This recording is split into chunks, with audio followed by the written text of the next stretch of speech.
I'm Simon Hill and welcome to a Game of Two Halves, the occasionally amusing battle of football brains and banter, as chaotic as a 7-goal thriller at Bankwest, and with rules just as difficult to fathom as VAR.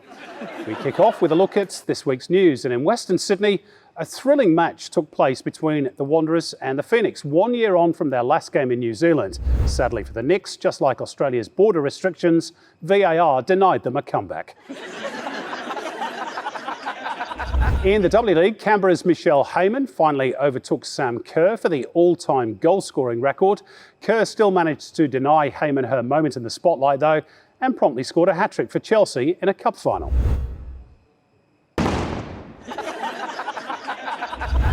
She wasn't supposed to do those backflips.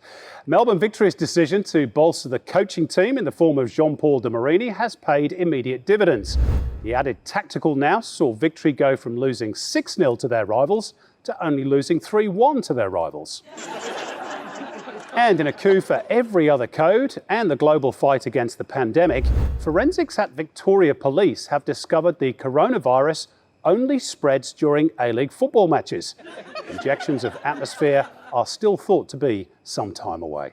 Now we'll introduce you to our two teams in a moment, and a word of warning, we've had more dropouts than the average W League broadcast this week. But before that, another word of thanks to our overlords, you. We really appreciate your efforts to support our weekly contrived attempts at humour, even if most of the time they hit the targets with the same regularity as Michael Mifsud. So our gratitude to you and to NPL TV as our gracious hosts. Please continue to buy us a coffee at www.ago2h.com, or else we'll send Jamo round with the hair clippers to give you what we're calling the reverse pint of Guinness cut. Let's introduce you to our two teams tonight. Melissa Barbieri was so excited to get a rare taste of being out on the pitch again this weekend that she's already picked up her first injury. She strained her vocal cords and has lost her voice. So while Bobs sucks on a fisherman's friend, into the breach steps broadcaster and journalist Louise Taffa as team skipper of the Bubsy Babes. Now, Louise had aspirations to play football at senior level, but according to a recent interview in the Canberra Weekly, she gave it all up because her parents believed there was no money in the game. Now she works in the football media, and in an interview last week, her parents were quoted as saying they give up. Alongside Louise is fellow broadcaster Nick Stoll, who's about to have his own statue cast in bronze for becoming virtually the last paid football journalist in the country. Nick works on the World Game on SBS, which once stood for Soccer Bloody Soccer, but now stands for Still Bloody Standing, despite various attempts to bring it down for being, well, just too multicultural. Now, Scott Jamieson has also taken the week off, officially because of a Melbourne City Club function, but we reckon it's because he's just sucking up to his boss again.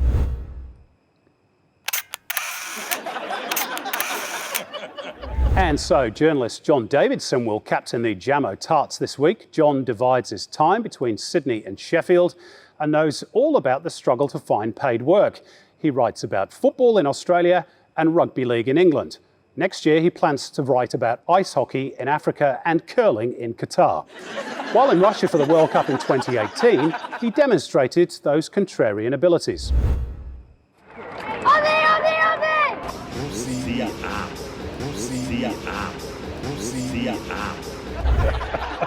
Joining John is Kiwi commentator Jason Pine. As well as being the long-time Wellington Phoenix caller, Jason is a big fan of Liverpool FC and stuck with them through thick and thin during their lean years.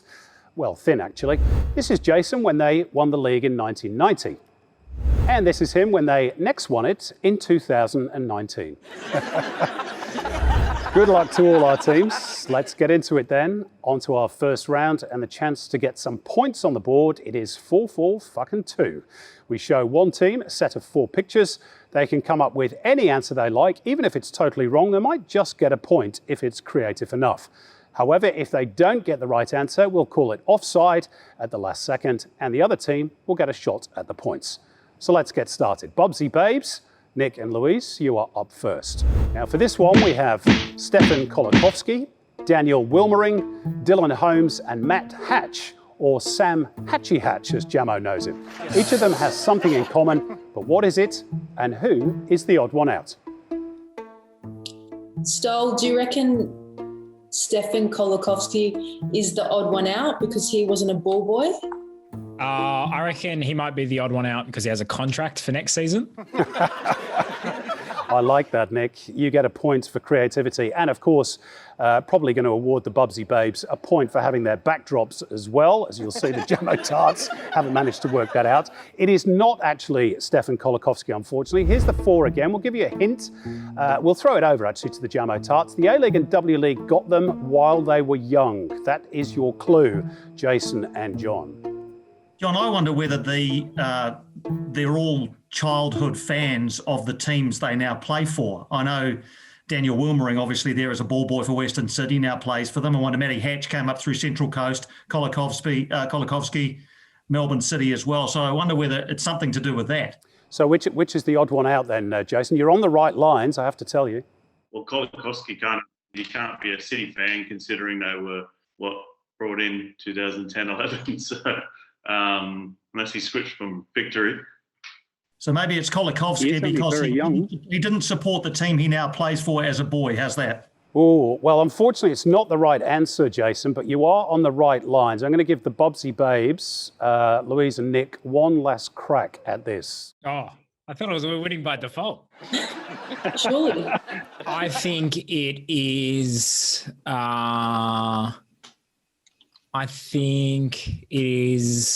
You don't know, do you, Nick? No idea. No idea. No idea. Okay, we're obviously going to have to tell you. Our odd one out is actually Dylan Holmes. As kids, all 4 were fans of their local A-League clubs and then went on to play for that club and score for it. But while the others realised their dream by playing for their hometown club, Dylan got her dream move by leaving the club she supported as a kid, and this month signed for BK Häcken in Sweden. Kolakowski went from Melbourne City's active support to scoring in the club's biggest derby win, while both Mariners' Matt Hatch and Western Sydney Daniel Wilmering went from ball boys watching their heroes to being the heroes. And of course, Hatch set a new record in the process with the fastest A-League debut goal in history, 23 seconds after coming off the bench with his very first touch. And of course, there is another Central Coast Mariners ball boy out there with a massive future ahead of him. But if you're going to play party pooper on the Central Coast, then the ball kid's going to do the same thing. Showing such amazing potential to absolutely destroy the careers of even footballing legends like Timmy Cahill. Will he grow up to be the next great Socceroo or just a football journalist? Stolly, was SBS your childhood club in TV land? Yeah, actually. I did work experience there when I was like 14. So 3 years ago. Yeah, hey, and I remember watching you back when they had a nice 6-hour show on Sunday. Before I had grey hair, hey? Before our budget got cut, we couldn't afford you anymore. Yeah, but let me tell you, it was pretty slim in those days as well. Jason, how hard has it been when your hometown club doesn't actually play in your hometown anymore? Yeah, I'd love to be commentating a game at some point. Yeah, me too. A little bit close to the bone, wasn't it? No, there's obviously Phoenix games going on. Nothing at Sky Stadium in Wellington. A year since they were here. Not quite the same watching on television. Obviously, the Fox guys do a great job, but it'd be nice to get the chance to call one at some stage. Just don't call them Wellingong when they come home. Now for our next set of 4, Jamo Tarts, Jason and John, your turn to kick off on this one. And the quartet we have for you is Kelechi Iheanacho, Emily Gilnick, Sam Kerr and Cristiano Ronaldo. 4 big names hitting the headlines in the past week, but who is the odd one out and why? John, I wonder whether this is to do with hat-tricks. I know Sam Kerr got one. I know that Cristiano Ronaldo got one, and Emily Gilnick, I think, got one as well. So I wonder whether this is around hat-tricks and who has and hasn't scored them. What do you reckon? Again, you're on the right lines, Jason. I can think is Ronaldo's the only one with a 12-pack. Yeah. Are you saying Sam Kerr doesn't have a 12-pack? She actually does, but she can backflip and front flip the best of them. She'll be up the M1 to box your ears, let me tell you, John Davidson in Sheffield. You're on the right lines, but we've not got the right odd one out yet. So let's throw it over to the Bubsy Babes. I reckon I know this one. So all of them actually scored a hat-trick at the weekend. Sam Kerr, Emily Gilnick, Ronaldo and Iheanacho, but Ronaldo is the odd one out because he's the only one that scored a perfect hat-trick. That may well be true. It's not the answer, unfortunately, that we are looking for. Should we give the Jamo Tarts one more go at it? Please, somebody needs to score some points. So we've established that it is not Cristiano Ronaldo. John and Jason, have another crack. I don't know. If it's not Ronaldo, process of elimination would tell me it's one of the other three. He said, stalling for time. No, that's genius, Jason. Absolute genius, mate.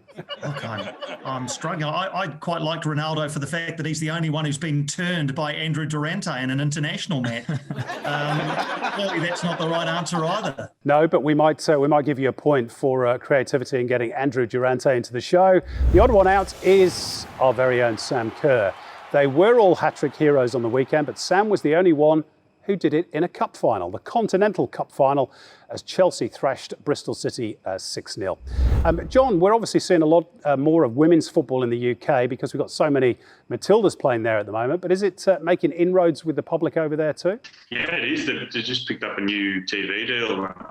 Coverage is growing. A lot more national papers are running women's football stories as well, which is it's been good for me because I've been able to pay my rent. Which is always what matters, and of course what many of us on this panel struggle to do.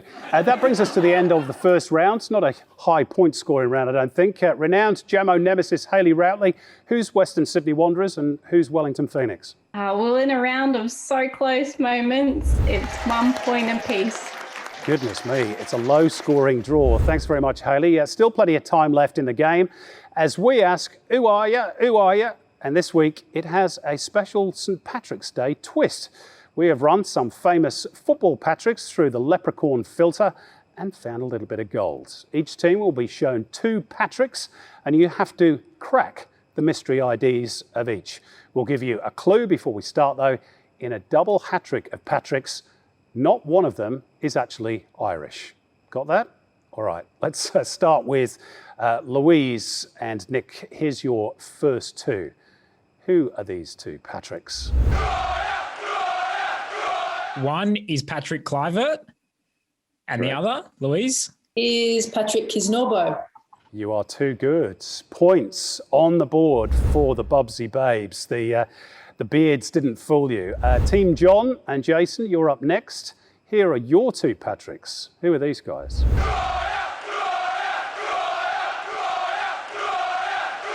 Let's Liverpool fan favourite Patrick Berger on the left. Yes.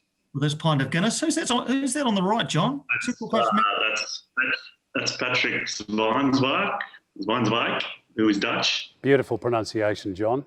You are absolutely correct. It is indeed Patrick Berger and Patrick Zwijnswijk. Let's go on then to the next 2 Patricks. Goodness me, we're flying through this round.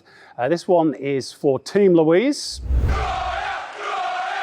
Getting a little bit more difficult. Is one of them Patrick and is just the Brazilian name is Patrick? I like that. That was the guy who played for Sydney back in the early days of the A-League, wasn't it? But no, you are not correct. The clue is probably in the shirts. Is it Patrick? Was there a Patrick Ziegler or something, the German guy? There still is a Patrick Ziegler, actually. He plays for Western Sydney Wanderers. And he is the guy on the right. So, yeah, that is correct. Who's the other one, though?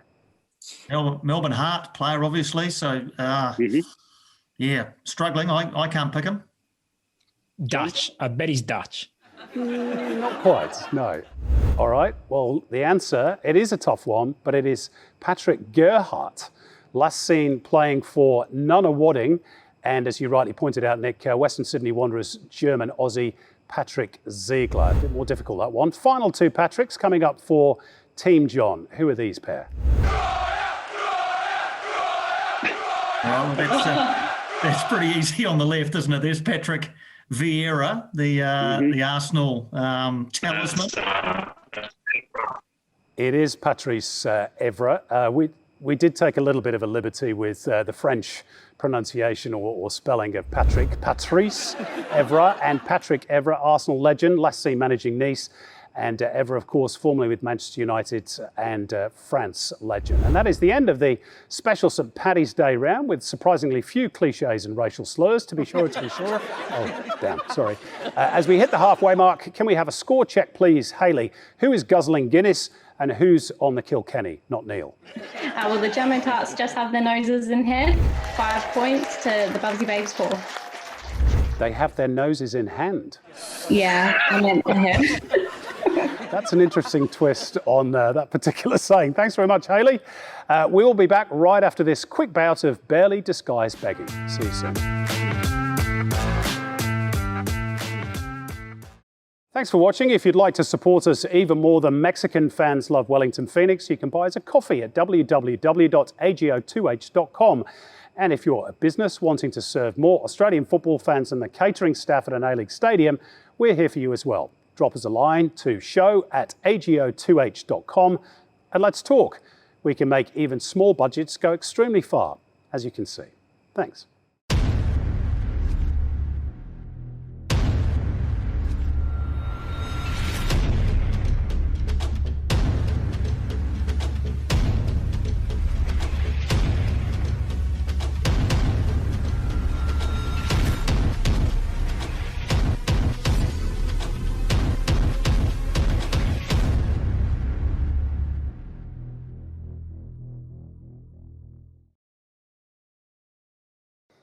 And we're back in even less time than it takes Melbourne Victory to sign yet another overqualified assistant coach.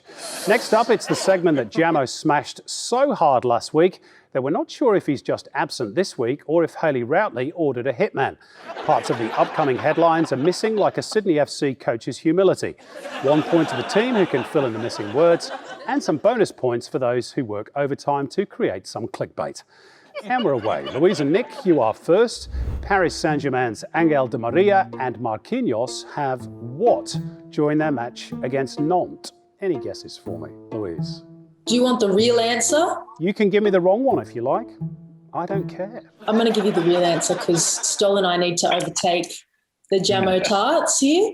Good strategy. So their houses were broken into. Their houses were indeed broken into, yes. Both Angel Di Maria and Marquinhos had their homes broken into during Sunday's Ligue 1 clash against Nantes. Fans puzzled when PSG's sporting director spoke to Maurizio Pochettino on the sidelines, but he was telling the coach Di Maria's home had been burgled while his wife and daughters were inside, with jewellery stolen worth €500,000. Di Maria was subbed off and reportedly left the Parc des Princes in tears.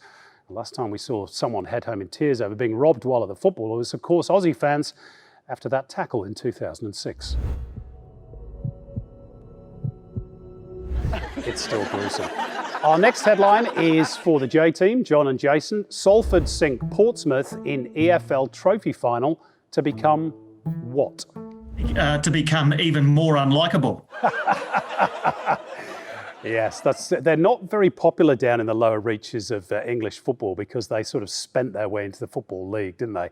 And of course, they've got Manchester United players leading the club, which never makes any team very popular. Any other guesses for us? We might give you a point for that, actually, Jason. I like that, given it was Manchester United related and you didn't like them. Any right answers for us? I think they were champions for exactly 1 day because the final had been postponed. You are absolutely spot on, John. League Two team Salford briefly won the club's first major trophy this week, beating Portsmouth on penalties to lift the 2020 Papa John's Trophy. Goodness me, where do they get these names from? But the final took place 342 days after originally scheduled, due of course to the pandemic. And so Salford only had their sticky mitts on it for 24 hours before it needed to be returned and sanitised ahead of the 2021 final, which was won by Sunderland after defeating Tranmere 1-0. 24 hours, of course, a long time in football. In 2007, Leroy Rossinier had the shortest managerial stint ever when he was sacked after just 10 minutes. Torquay United unveiled Rossinier only for a club takeover to be announced just minutes later, and the new consortium owners swiftly gave him the boot. Headline number 3, and it's back to you, Nick and Louise. Who is now listed among the favourites for the vacant job thanks to Aberdeen fans? Bessa Marisha. That gets you a point. He would be fascinating, wouldn't he, as a coach? Do you reckon he'd find his inner zen, or would he just literally be like a caged tiger on the sidelines? I think he'd be going, look at this, look at this, look at this, every single time. Is it Nelly Yoa? Is he up for the job? I mean, he has such a great history in football. Oh, You've just said the two words. That's almost like kryptonite to our executive producer. He's just walked out of the studio.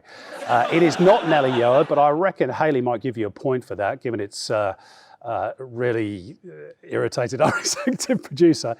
Let's throw it over to the Jamo Tarts. Have you got any ideas on this one? I was just going to say, I'm pretty sure it's not Tony Worms or Jim Magilton. I like that too. You might get a point for that as well. It is not Jim Magilton or Tony Wormsley. Okay, so let's go to Louise and Nick again. Do you have any clues to what the right answer might be? Well, so because it's the fans, so is this some kind of like internet poll where like manager McManager face or something is now listed among the favourites? I like that. Do you remember Boaty McBoatface when they tried to name a very important new ship in the UK, and that was the popular vote winner? It is not Manager McManager Face. I think we're going to have to tell you. So it is actually a fake manager. A bunch of Aberdeen fans invented a fake manager under their friend's name, Ross Nicholson, who soon became a 7-1 favourite for the club's vacant role following the exit of 8-year club veteran Derek McInnes. The ruse was bolstered by a fake Wikipedia page, this is ingenious, listing the achievements of 45-year-old Ross, including naming his current club as Doesn't He Exist AFC. Scottish football legend Chris Sutton may say Australia is Mickey Mouse football, but at least we only fall for fake players like Nelly Yoa and not fake managers. Our final headline to wrap it up: what has happened to an ESPN Colombia host while his co-host kept talking? This is for you, Jason and John. Is it a delivery of drugs? Wow, racial stereotyping as well. Fantastic. Love it, Piney. It's not, but Hayley will probably give you a point. Let's throw it over to the Bubsy Babes, Louise and Nick. You know this one, Louise? I think I actually do know it. I do know it too. Yeah. Didn't a TV or someone fell? The set fell on him. You are correct. He was crushed by a falling wall. Let's have a little look at that action.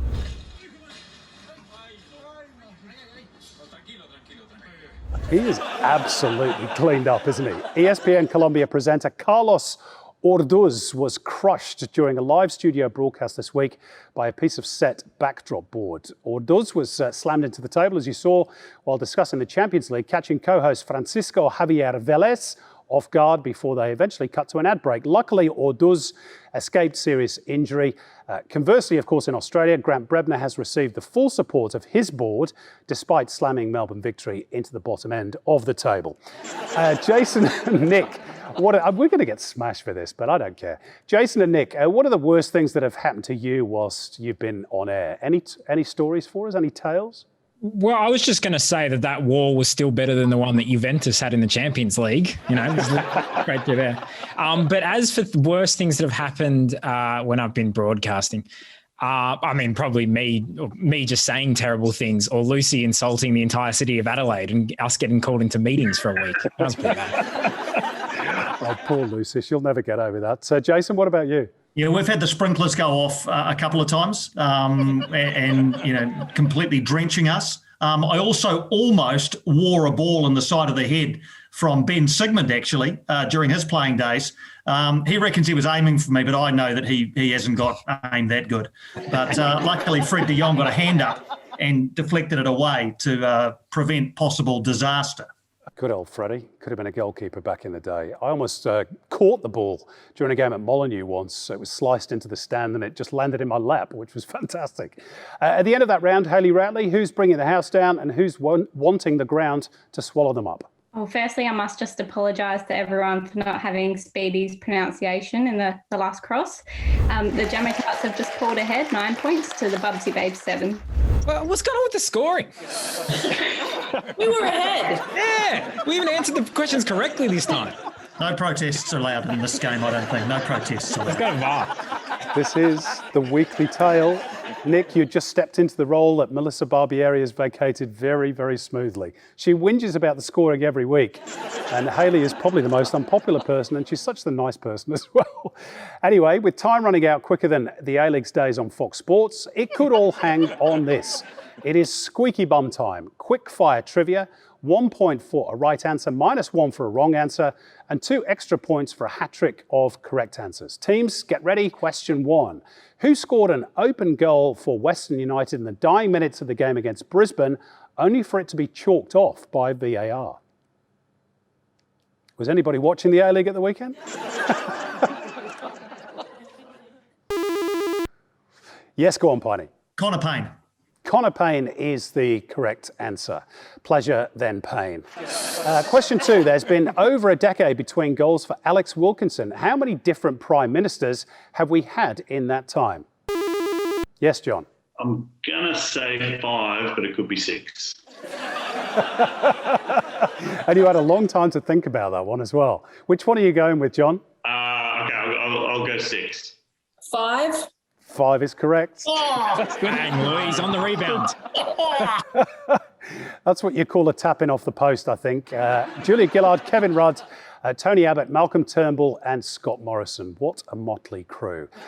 Question 3. Who recently broke the record to become the oldest player to appear in the W League? Yes, Nick. Was it Melissa Barbieri? It was our very own Bubs. Question 4. Bubs also kept a clean sheet against the Newcastle Jets. Who scored the winner for Melbourne City? Kira. Correct, Lou. Although he didn't shout your name out, but we'll overlook that for now. Kinatsu Kira was the goal scorer for Melbourne City. Question 5. Leo Messi now shares the record for the most appearances for Barcelona, but who does he share that record with? Nick, you got him first, just. Oh, Louise. No, Louise, and then you can get the hat-trick. Xavi. No, you can't pick and choose, Nick. This is not the way the game goes. That's teamwork, Simon. That's teamwork. We're working together. Or cheating, as it's more commonly known. Yes. Xavi is the correct answer. Hayley Routley may have other ideas as to whether you get the bonus point.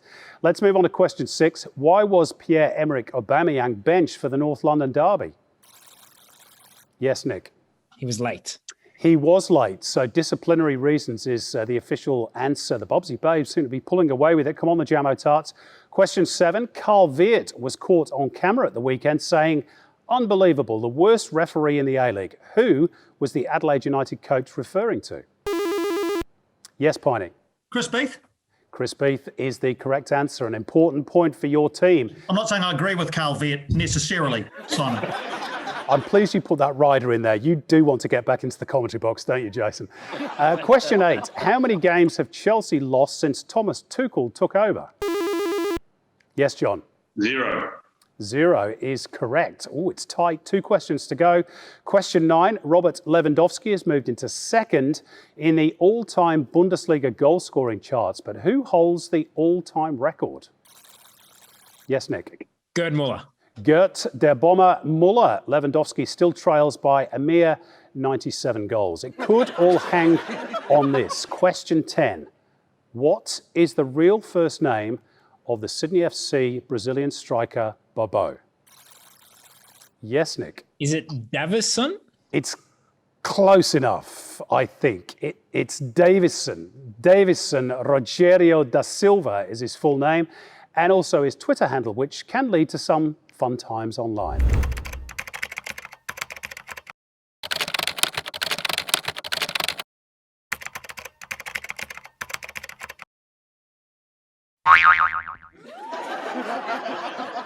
He didn't hang back, did he, Bobo? Good on him as well. And that is the final whistle on a game of two halves. Hayley Routley, who's Kusini Yengi and who are the Melbourne Victory fans? Well, this is not because Stolly was complaining or he just made a deposit into my bank account, but the Bubsy Babes have absolutely taken it away in that last round. They won 16 points to the Jamo Tarts 11. Let's do it. Let's do the Yengi.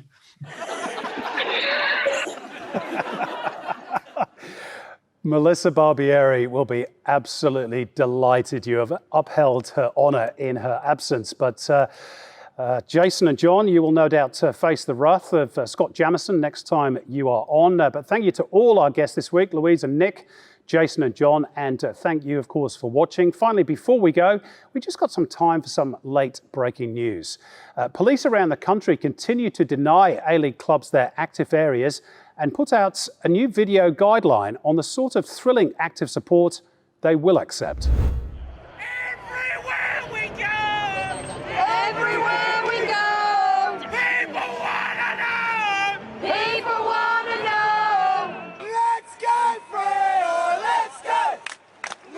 go Freo, let's go! Let's go Freo, let's go! Let's go Freo! Those AFL fans, don't they make the hairs on the back of your neck stand up? Not really. A strange new condition afflicting referees comes to light, known as the virus.